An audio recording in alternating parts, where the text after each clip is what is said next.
sastra dan budaya sebagai salah satu daripada inti penting kepada pembangunan mana-mana tamadun. Dan konsep pembangunan madani ataupun konsep pembangunan dengan konsep madani sudah pasti tidak akan mengesampingkan ataupun membuang aspek-aspek sastra dan budaya, kerana inilah yang akan memberikan jiwa kepada pembangunan dan juga kepada kehidupan masyarakat. Kita memegang dan melihat Selangor merupakan sebuah negeri yang menjadi juara dalam pembangunan ekonomi. Tahun 2024, sumbangan KDNK kita mencecah 26.2%. Nilainya 432 bilion. Menjadi satu-satunya negeri di Malaysia yang mencatatkan jumlah ekonomi lebih 400 bilion ringgit Malaysia.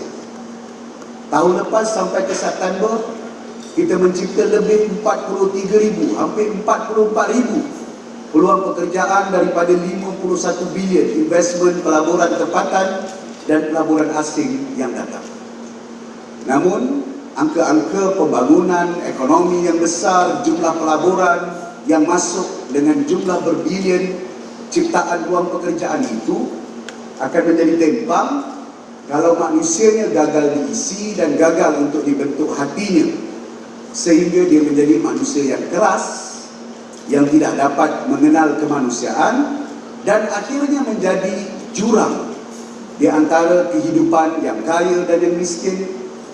Sewaktu-waktu dahulu negeri Selangor dikenali sebuah negeri yang merakyatkan ekonomi, kemudian namanya peduli rakyat. Tetapi kali ini kita tukar nilai itu dengan Iltizam Selangor Penyayang atau program Selangor Penyayang.